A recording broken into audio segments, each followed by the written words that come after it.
He skipped class every Friday, then a janitor followed him. The bell rang at precisely 12:15 every Friday afternoon at Eastfield High. It was an old, cracked thing, more a groan than a chime, but it marked the moment students flooded the halls, eager for the weekend ahead. Except for one student, Liam Carr. 16 years old. Thin, quiet, eyes always slightly downcast. Not bullied. Not noticed. Not much of anything, really. Missing. Every Friday after third period, Liam vanished. Not in the loud, rebellious way of a kid skipping class and posting about it. Not in the way that gets caught on cameras or whispered through the halls. Liam simply slipped away unnoticed, unremarkable until the final bell. By Monday, he was back in his desk, homework turned in, shirt slightly wrinkled, as if the weekend had aged him just a little more than the rest of the world. Teachers chalked it up to truancy. Students assumed he was just weird. The school counselor tried to talk to him once. He said nothing. Except one thing, when asked where he went. "I go where it's quiet." But someone else had noticed. Mr. Halvorsen, the janitor. Thin. Nearly 60, with gloves that always looked too big for his hands. He didn't say much, just moved through the school like a shadow with keys. But shadows see what others don't. And he had started to watch Liam. Because whatever the boy was doing, it wasn't normal. And it wasn't safe. Friday, 12:12 p.m. Mr. Halvorsen stood at the end of the hallway, pretending to mop. His eyes tracked Liam, who paused at his locker, looked around like he always did, and then moved quick, silent, down the side corridor. Halvorsen followed. It led past the music room, past the disused locker showers no one cleaned anymore, to a door Liam shouldn't have had a key to. The boy slipped inside. Halvorsen waited, counted 30 seconds, then pushed the door open. Stairs. Cold, metal stairs that led down into the dark. Not on any map of the school. Not lit. Not labeled. He hesitated, then followed. Each step creaked under his weight. The air grew colder, damp with something like mildew and something else, like burning wax. And then voices. So repetitive. Like chanting. He paused at the bottom. Pressed himself to the wall. Peered around the corner. What he saw wasn't a classroom. It was a room with no windows. Concrete floor. Dozens of unlit candles. And Liam standing in the center, surrounded by 6 others. Students. All silent.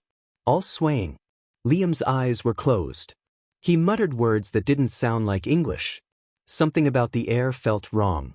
Heavy. Halvorsen stepped back. His foot hit a metal bucket. It clanged. The room fell silent. 7 heads turned toward the door. Liam's eyes opened. And for the first time in 2 years at Eastfield High, he smiled. Halvorsen fled. He didn't stop until he reached the staff lounge, heart pounding in his chest. He told no one. Not the principal. Not security. Not even his wife. He knew what he saw. He just didn't know why. But on Monday, Liam was back. Sitting in his desk. Silent. Unbothered. As if nothing had happened. Only now, something had changed. Other students were different. Twitchy. Distracted. One girl scratched at her arm until it bled. A boy mumbled numbers under his breath. A third stared out the window for hours, blinking just once every minute. And the school itself felt darker. Colder. Like it had been infected by something unseen.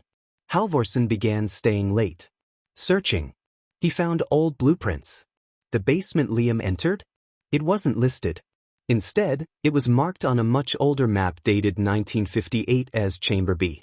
A fallout shelter, built beneath the school during the Cold War. Abandoned. Forgotten. Except by someone. And apparently used again. 3 weeks passed. Then came the Friday Liam didn't return. He went down the stairs at 12:14. But when the final bell rang at 3:45, he never came back. Halvorsen waited. Watched the door. No one exited. No sound came from below. He took his flashlight, a crowbar, and went down. What he found chilled him to his core. The candles were still there but melted into grotesque puddles. The walls were covered in symbols, drawn in what looked like charcoal or something darker. And at the center a circle. A perfect one, etched into the concrete. Inside it, Liam's school bag. His shoes. But no Liam. Instead, written across the floor in jagged black was a single phrase. He opened the door. It opened him. Halvorsen backed away, hand trembling, and dropped the flashlight. It flickered. In that moment of darkness, he heard a whisper not beside him, inside him. And a word. A name. His name. Monday came. And Liam was still gone. The school called his foster family. They hadn't seen him. Police were called. A search began. But no one thought to check below. Except Halvorsen, who now barely slept. Who dreamed of a voice inside concrete.